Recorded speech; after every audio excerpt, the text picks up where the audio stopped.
My name is Hannah, and today we're interviewing Peter. Peter is an international entrepreneur based in Malaysia. Today, he gives us his view on business and economic trends as the curve flattens and we emerge into a post-pandemic world. This podcast channel is about you, successful international entrepreneurs, successful expats, successful investors. Sponsored by HCJ.tax. Hi, Peter. How are you today? Good to see you. Good to be here. Thank you for having me, Derren. Sure. Okay, please, could you introduce yourself? Yeah, sure. So my name is Peter. I'm originally from the Netherlands. I've been traveling around with my wife for just over 4 years right now. We've been to roughly 40 countries together. At first, it started out as business and then became sort of an addiction to travel around continuously. So we abandoned everything we had basically to live this particular lifestyle, and then that's where we're at now. Okay, great. And how long have you been in Malaysia? So now I've been in Malaysia for a few months. It's very rare for us to be in one place for such a long time. But the current situation with COVID-19 has forced us to basically not move. But lucky for us, we already were considering to get a permanent place here in Kuala Lumpur in Malaysia. And we did that 1 month before the big outbreak. So we signed a long-term lease in November. And COVID wasn't a thing back then. So we were right on time before we got locked down somewhere and had to stay in a hotel. So we're lucky we have our own place in Malaysia now. Okay, that's fantastic. And I know you're a pretty successful international entrepreneur. Could you give us a flavor for the sorts of businesses that you're involved in? So a couple of years back, almost a decade ago, I was actually a teacher in physics. And I enjoyed it. It was nice. And then an opportunity came along where I was able to join a small startup in France that were starting this shop-in-shop food concept where big department stores and hypermarkets would have this little food stalls that would operate independently. So I joined. I had a passion for sushi. It wasn't sushi, and a friend of mine recommended it, and they said, "Hey, I saw this. Maybe you like it." So I joined. It was a little group of about 50 people back then, and the founders were really ambitious, and they said, "Let's make this huge." And they bootstrapped the whole thing, and I stayed with them for about 2.5 years. And during that process, I learned everything that you need to know in business and how to get a startup off the ground. And when I left, I was the director for 3 countries, Netherlands, Belgium, and Luxembourg. And the company was doing well over 300 million US dollars in revenue a year. And I was responsible for roughly 40% of that. Wow. So that was basically the start. And then after that, I tried to replicate the effect of joining startups and making them big. Few successful, few not so successful. But one thing I always tried is to put myself into a market I didn't know, to challenge myself. So I ended up in manufacturing, tech, hospitality, media, marketing, and retail. And now today, I still am involved in a few of them. I own some stakes and some shares in a couple of them, and and looking ahead at the future for future opportunities now. Okay, that's fantastic. So that to me sets the scene. I mean, you're exactly the type of person that I want to talk to, and I'm sure people who would watch or listen to this would want to hear from you. An international entrepreneur, 40 countries, a lot of experience across the globe. So we are in unprecedented times, and I know this has become a bit of a cliche, but it is what it is. So given the reality of what we're facing right now, what do you expect what do you expect that's waiting on us on the other side of the tunnel? And you can approach this from any way you like. You can talk about it in terms of geopolitics or in terms of specific sectors or industries or big companies that you follow. What are your thoughts?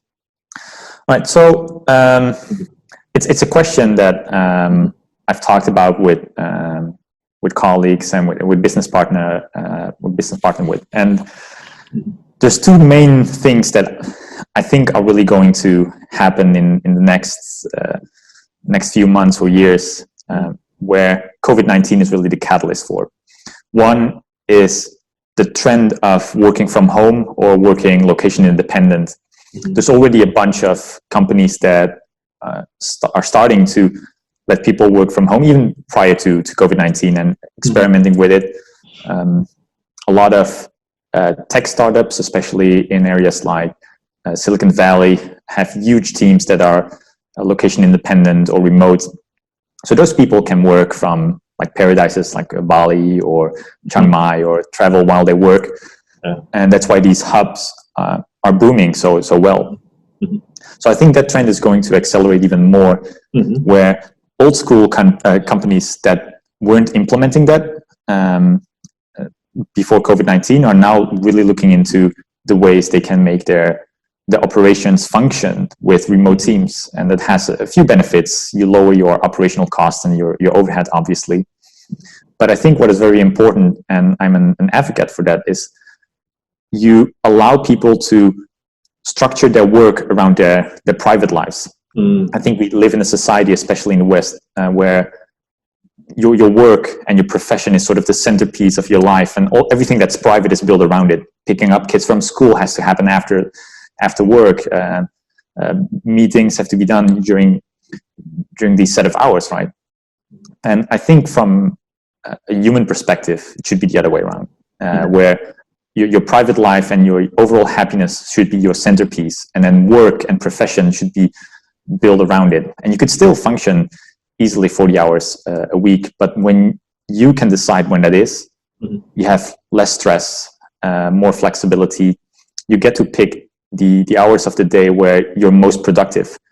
So I've worked with a few companies, and the companies I'm a stakeholder in myself have majority location independent workforce. And what we see is that these teams are more efficient, more cost efficient, and more productive.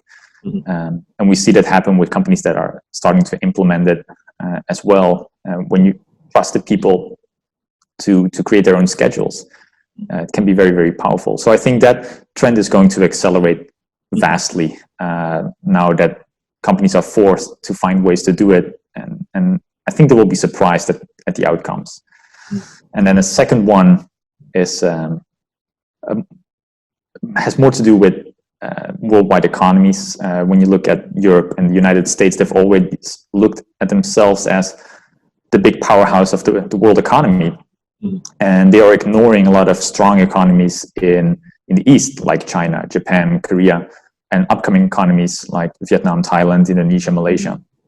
So I think a lot of people don't understand that some of these economies are already very far ahead of us, or ahead of the West in certain aspects. Look at innovation. We've always looked at China as the place where they copy each other all the time, but it actually has a strength. And now that they have the capital and the knowledge and the workforce to make the two use, the things that you see happening is where in the US everything is locked down and you cannot copy things, and at the slightest potential copy there's lawsuits and all that kind of stuff. So companies stop innovating. Look at Apple. iPhone 6, 7, 8, it's basically the same phone with slight updates. But in China, companies, especially tech companies, are forced to innovate because everybody can copy them and there's nobody stopping them from doing it. So if you're not innovating and staying on top of the game, you're going to lose. And that is creating this huge boost in tech development that has already surpassed certain areas that are dominant in the West. And people like, for example, Donald Trump don't realize how strong these economies are actually getting, and that they're in effect already ahead in certain areas. And they're not doing anything about it. So they're going to be the big losers in the long term when it comes to economic growth and potential markets. Asia is very, very big. If you look at the middle class that is rising right now, it's only a matter of time, maybe 1 or 2 decades at the most, where this middle class is 3 times the size of that of Europe and the US combined with the same purchasing powers. And those people will not buy products from Europe or the States. They'll tend to buy products that come from Asia.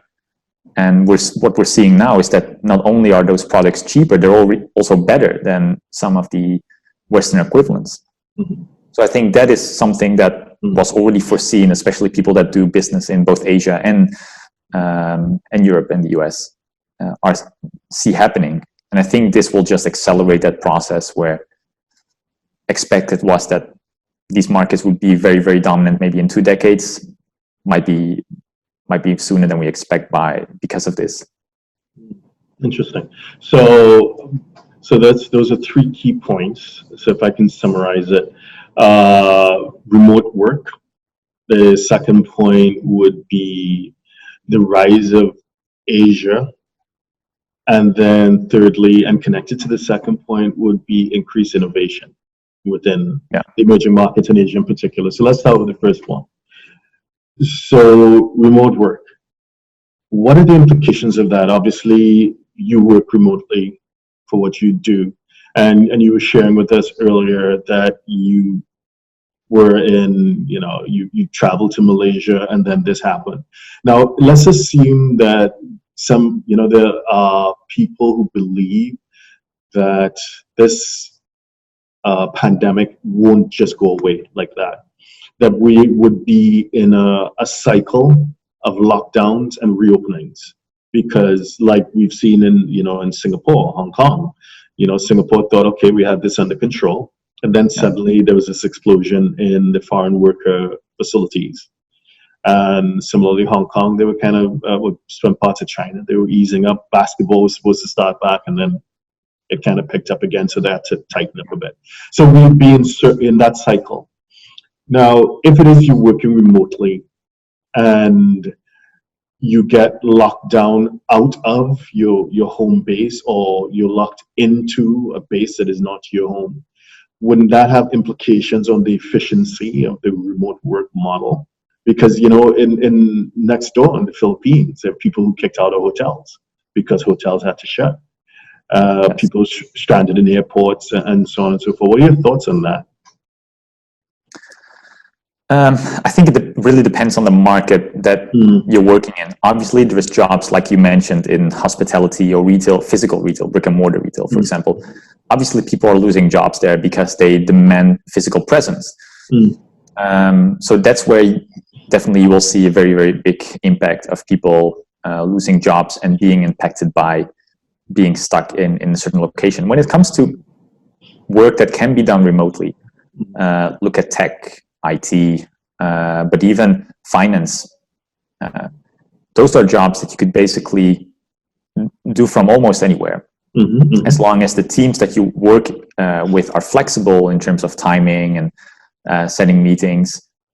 Usually deadlines are not set at specific hours of the day. So as long as you can perform your work and reach the deadlines that you need to reach by the end of the week, there's almost nothing prohibiting you from doing your job well. The only problem that you could have is that the location you're stuck at is maybe not as well connected.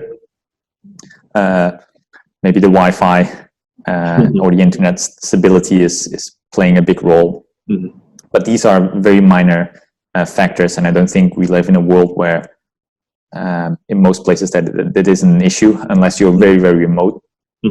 So from what I see, in 95% of the cases, you'll be just fine, and that wouldn't be a really, really big impact on those remote workers. So in that regards, no, I don't think that would be a catalyst for disaster, even if this would last for a longer period of time. I think it's the companies that are looking for short-term solutions right now, that are not thinking about, hey, actually this might be something to implement in the long term. They'll probably hit a brick wall where this could maybe last for another couple months, a year, who knows, maybe even 2 years. And those companies will struggle and lose out. But I think the people that are very open-minded and actively looking at long-term solutions, they'll probably be just fine. Okay, I'm with you, and to be fair, I do agree with you.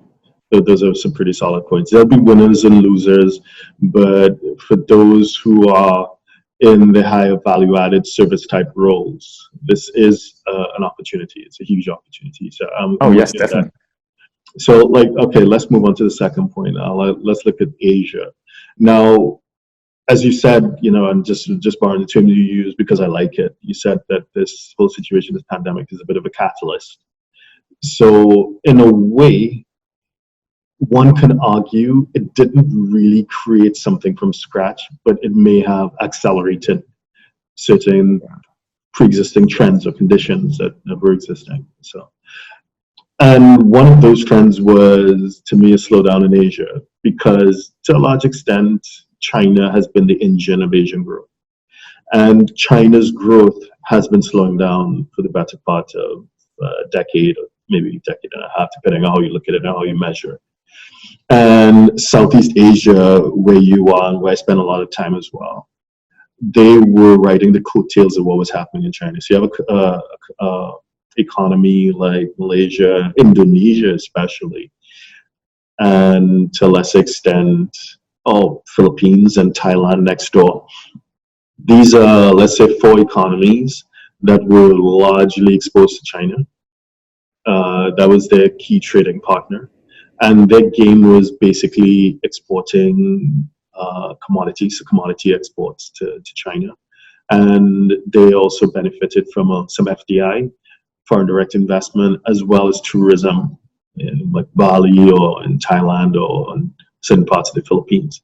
So with what's going on now, there's one can imagine that the slowdown may continue in China. We see commodity prices getting softer all around. And obviously, the face of travel is going to be, and maybe we could talk about that later, but travel will not be the same. Not just in terms of health concerns and whatever, but just the shake out that will occur in the airline industry. It will have long-term effects. So I can see, at least in the short to medium term, and arguably long term, the whole tourism economy will be dramatically changed. And if commodity exports do continue to be weak in terms of price and volume because of reduced demand, then that doesn't augur too well for ASEAN in general. In addition to which, we see a movement towards what we would call nationalism. Going back to Europe, you know, Europe is, the Americans started this with President Trump and his administration. The trade dispute has been a thing. And now we're seeing Europe jumping on board, and Europe is saying, well, you know, look at the supply chain disruptions, look at all the issues they're having. Let's onshore as much as we can. Let's reduce our dependence to China. And you see Japan, they have gone further and they say, well, we'll one-up you on that. We have created a fund to pay businesses, to incentivize businesses to bring manufacturing out of China, to bring it out. So, and China itself has been on an export-driven economic growth model, which, as you were saying, they have become obviously more prosperous, and they can enjoy a degree of local consumption growth. But one can question to what extent that would replace the large markets that they had easy access to pre-pandemic. So I say all that to make a point and to ask a question, and I'm interested to hear your view on this. Are you sure that Asia won't experience, obviously everyone is going to feel the pain in the short term, but a medium and perhaps a long-term overall slowdown? I think it is inevitable to see this slowdown, and the arguments that you mention are very, very legit. But I think what we should not forget is that all around the world will see a slowdown in economic growth, or even a decrease, and see depressions. So in terms of that, everybody's going to experience it. The question is, how well can we recover? How fast can we recover? And who will be able to start the recovery process the earliest? And if you look at the way Asian countries are handling the COVID-19 crisis, with massive lockdowns, trying to contain the virus quickly, and basically completely shutting down their economies. And for a lot of countries, it's helping. Look at China, Malaysia, Singapore has proven to be successful as well. They reopened slightly early, but I think they learned from their mistake and are going to do it well now. Japan is taking a similar approach, Korea as well. So these countries are taking very, very drastic measures. But when you look at what's happening in Europe and the States, the measures are not that severe. People can still go outside and they're allowed to gather in somewhat small groups. Shops are open. So yeah, that's where you see these massive spikes in growth of cases. And that is very concerning to me, because that means they're not taking it as seriously as Asia. And some Asian countries are almost ready to reopen again and go back to business. Look at Malaysia, 32 million inhabitants, and there's less than 2,000 cases here right now. So it will only be a matter of maybe 4 to 6 weeks before the virus has almost been completely eradicated and economy can start again. Where Europe and the United States might be struggling with semi-lockdowns, restrictions, and massive problems for months or maybe even a year or two. And I think that is going to allow countries like Japan, like South Korea, China, and Malaysia to step up back into the world's economy early and start accelerating again. So it's not so much about seeing a reduction in the speed of growth. I think what's most important is that they're taking the measures now to be back in the game way earlier than Europe and the States, which will allow them to keep that momentum going of having a faster growing economy than Europe or the States, regardless of the pace. What's most important is that they are growing faster than the US and the States. And this could be the big catalyst that if the US and Europe don't take this too serious and try to confine it, there might be a 1 year or 2 year difference in economic growth. That could be the huge tipping point for some of these weaker economies to get ahead of the game. That is a fantastic point. And as you said that, it reminded me of some of the experiences from the past pandemics. I've been doing some reading. I started with the Spanish flu, the so-called Spanish flu, 1918, and fast forward to SARS, H1N1, and you're right. The cities that did lock down and institute rigid social distancing, they recovered faster post-pandemic. So that's a great point. Thanks for reminding me of that.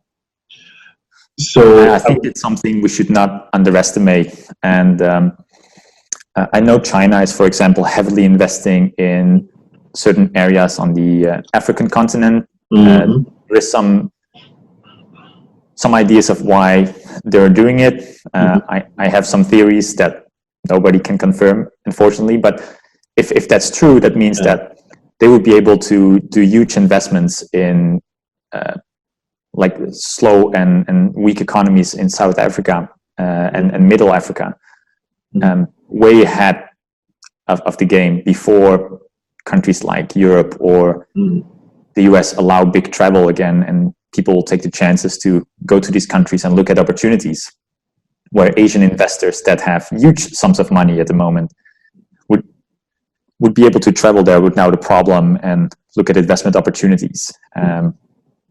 So it's all these, it's little things that could compile to something that has a huge impact over the next decade.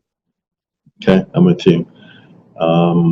So looking at the third point you made about innovation, so that one is one that I'm struggling to come to terms with. Maybe you can help me with that, because I guess historically we would look at the number of patents per capita or the absolute number of patents. But then the pushback on that would be, well, hold on, in China, IP is not a thing. So why register anything? You just go for it and make as much money as you can, and then you move on to the next iteration of it. So when you say, so I'm struggling to find a basis for really objectively assessing the rate of innovation and creativity in Asia, because anecdotally and even statistically, when you look at patents, which is I guess a proxy for innovation, it seems as if Asia punches below its weight as opposed to certain parts of the West. So what gives you pause and cause for thinking that Asia is gonna accelerate the whole innovation piece?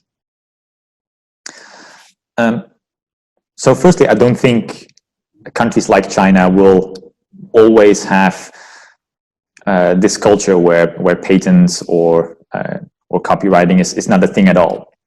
I think eventually they'll have to lock it down in some way or form. But I think the way it is helping, especially young entrepreneurs there now, is they know they're competing with so many different companies and other entrepreneurs that want to do the same thing.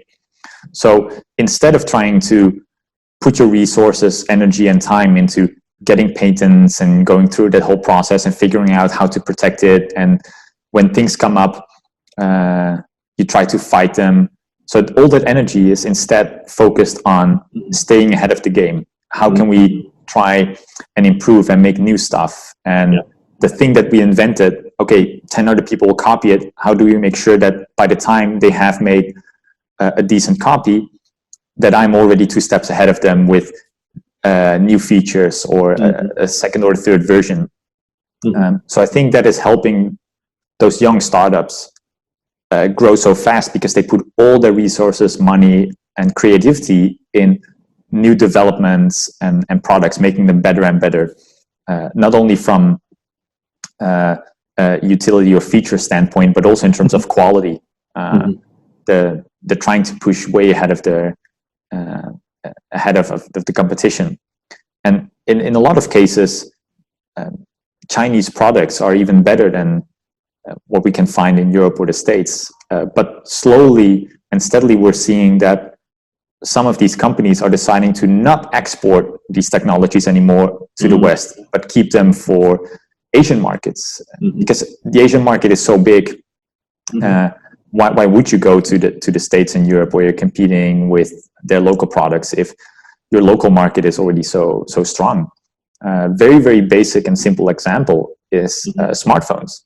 You obviously have the big leader in the US being Apple, but then already the next second place goes to Samsung, which is a Korean brand. And then here in Asia you have Oppo and Vivo.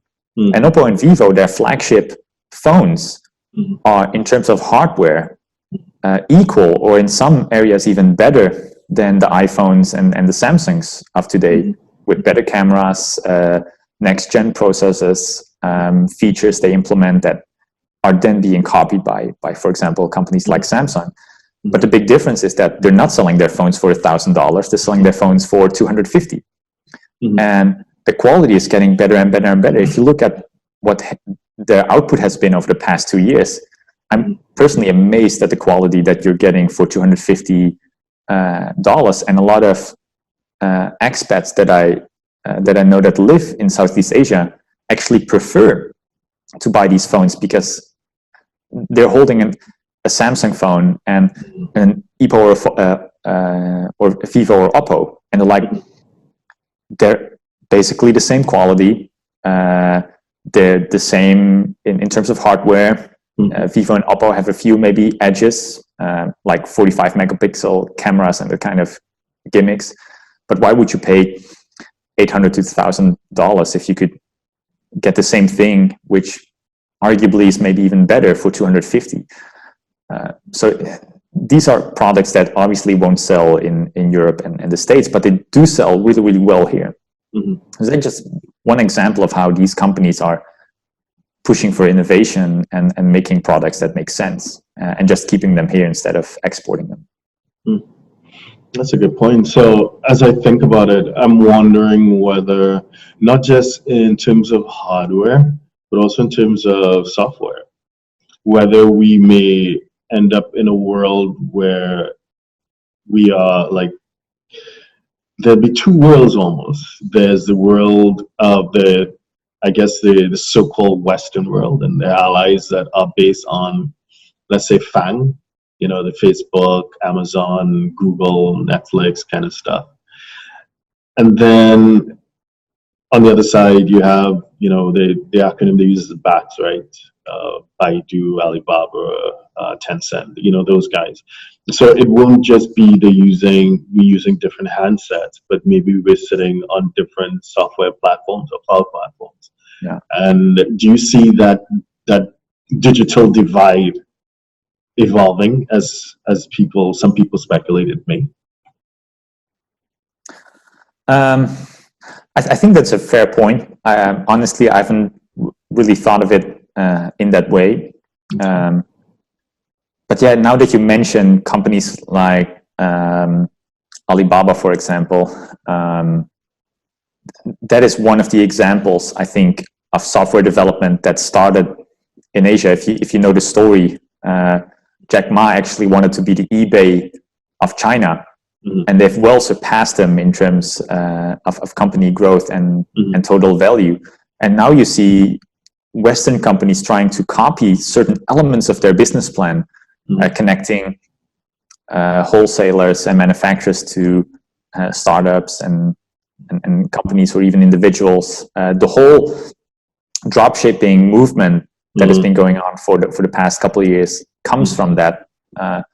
Other companies like WeChat, for example, the big super app of China, you can see that over the past couple of years, Facebook has actively been trying to find ways to mimic certain features of WeChat. So no longer in terms of hardware, they're ahead, but some software companies are also setting the new standards where even powerful companies like Facebook are copying elements of their super apps and software developments. So in that area, I could definitely see that there might be something there as well. Yeah, I remember probably 3-4 years ago when I first downloaded. Some guys were telling me about it. When I first downloaded WeChat onto my phone, I was blown away by how there was no comparison. The West, we had nothing. You had to combine quite like 5 or 10 apps to get what WeChat was offering. It was really eye-opening. It really was. And sorry, you're going to say something there? No, it's okay. You can finish. Yeah. So this ties in. I'm wondering if this ties into this whole thing of the whole economic nationalism push that I mentioned earlier. So obviously it started before the pandemic. We had Brexit, we had President Trump, we had Duterte, we had the market decline, which we can quantify in the number of work visas that were granted to Western expats from Shanghai down to Hong Kong, all the way down to Indonesia, including Singapore, KL. So there was that pushback that pivot that predated the pandemic, which we speculate would potentially accelerate post-pandemic. And part and parcel of that would be, if I'm an Asian economy, maybe we should look regionally for both talent as well as products, as opposed to always looking up to the West. So maybe that would accelerate a digital divide. And digital divide historically has been viewed as based on income inequality. So there were people who had access to technology and those that did not. That was the old digital divide. But maybe the new digital divide are those that sit on Western platforms versus those that sit on Asian platforms.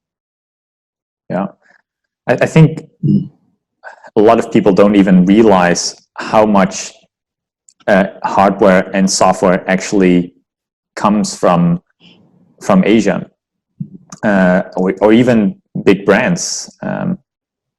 I can almost guarantee you, if you would put 10 random strangers from the West in a line and show them 10 Asian big brand names and ask them which ones are Asian companies and which one are European countries, for sure they will pick a few Asian countries that they think are European or US based companies.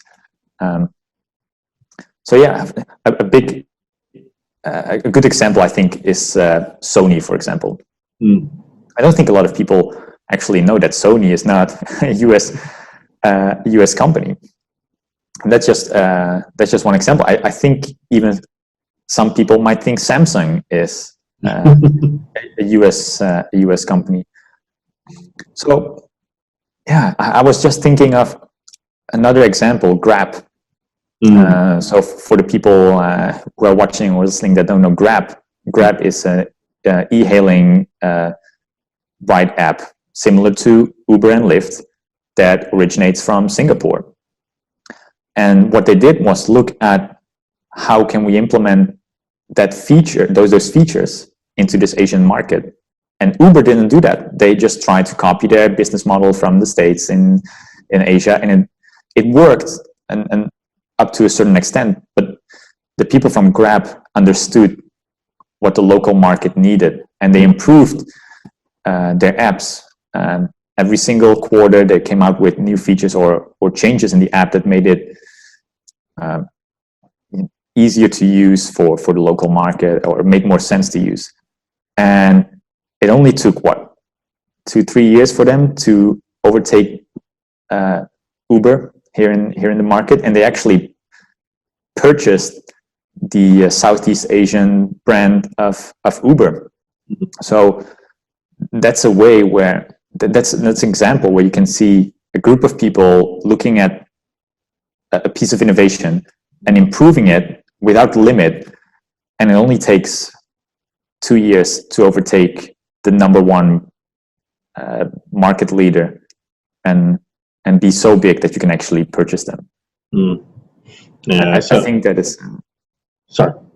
Yeah, no, that's something that is vastly underestimated by a lot of European and US based businesses that don't do a lot of business in Asia, that still view them as the copycats or the low quality brands or products or even services. And that's no longer the case. And unless these businesses realize this and start to catch up or try to broaden their horizon and start working with more Asian companies, they'll fall behind. Yeah, so Grab is an interesting case study, and on top of that, there's Gojek, which again has just what. So there was Uber, and then Grab took it to the next level, and it seems like Gojek is going even further. Interestingly enough, so I followed the Uber story kind of closely because the CEO of Uber, Dara Khosrowshahi, he was the former CEO of Expedia when I was at Expedia. So I had the opportunity to work with him on some minor things. I was really small, but I did get to interact with him, and I was quite impressed by the way he does things and his vision. And when he came in, one of the first things he did is he agreed with SoftBank. And as you know, SoftBank has invested in all of them. They've hedged their position. They have, and so they agreed with SoftBank. Uber should scale back, focus on the US and to a lesser extent Europe, and let Didi handle China, which is also SoftBank. Let Grab, let Gojek, let whatever. But that leads me to another point, which I would be interested to get your perspective on, given that you have been quite active in the startup space. Because all of these startups are not making money. They're negative margin businesses. The idea, of course, being to scale, and at some point you'll do the Amazon thing and you suddenly turn that scale into a revenue generating machine. But with what happened with WeWork was last year was a sort of a wake up call. And I wonder to what extent this pandemic has, woken up those who did not wake up post WeWork. And that whole model about, don't worry about creating a business that actually makes money. Let's just scale and exit. And we have you look for a strategic buyer, you look for another private equity or VC fund who will take it from you at a higher price, and then you just move on to the next project. Which some people criticize. There's some VCs that criticize, and some people think, that's a sharing economy, that's a gig economy, that's the future. Where do you stand in that spectrum, and what do you think the future looks like? I just started reading a very interesting book, actually. It's called How to Turn Down $1 Billion. And it's about the Snapchat story. Oh, wow. It's, Evan Spiegel actually turned down, he got an email from Mark Zuckerberg when Snapchat was somewhat early stage. Yeah. And I think he offered somewhere in the high tens of millions to purchase Snapchat. So just shy of 100, maybe like 70 or 80 million or something. Mm-hmm. Very early stage. And he turned Mark Zuckerberg down. Mm-hmm. There is an email sequence in the book, actually, of the actual conversation. Mark Zuckerberg sent a message and he said, hey, I'm impressed with what's happening at Snapchat.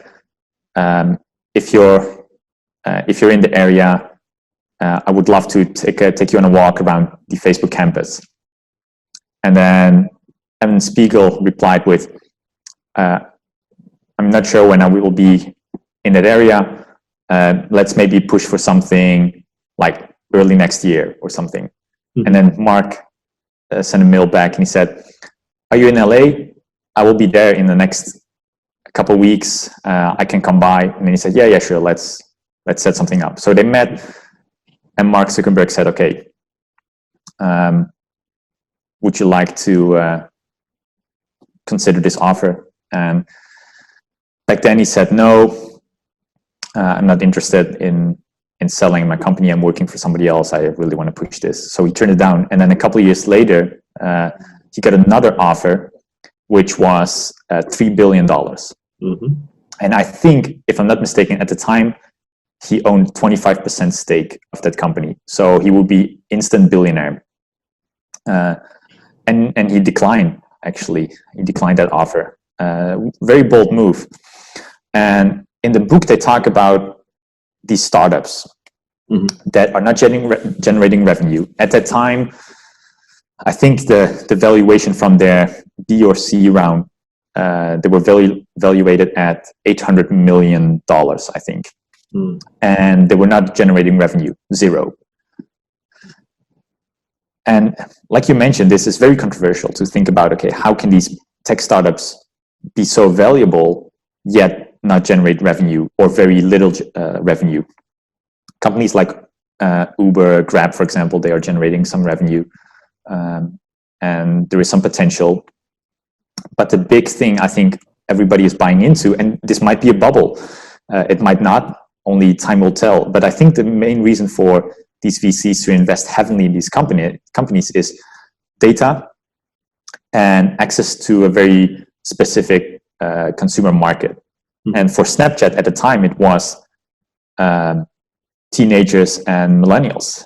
And they ran some advertising tests, and they've proven they could use that data very, very effectively. Mm-hmm. So that's what these VCs are buying into, because the data is so valuable and nobody knows how valuable that data actually is.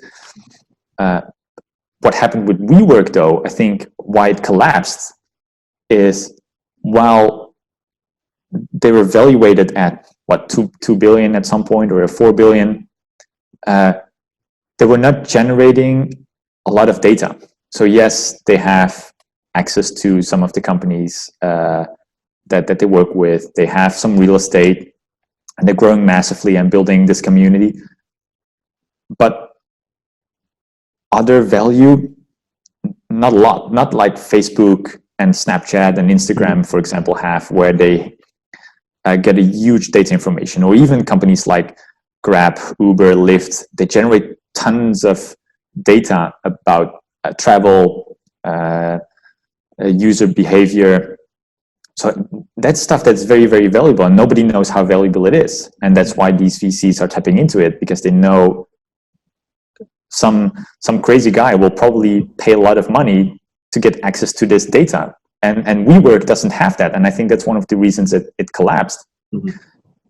Because at a certain point, the investors were like, okay, well, where does this end? Who's going to pay the price for something that is losing money, but it's also not generating an asset that could be valuable in the future? So, yeah, these tech startups, I'm not sure how long it will last before people start to grasp the actual value of data, but it's definitely still a trend that's going up. Absolutely. So, well, I guess things are really not happening right now, but once markets open back up and people can start back traveling more freely, and we see what the deal flow is, I guess we get a sense for what's happening.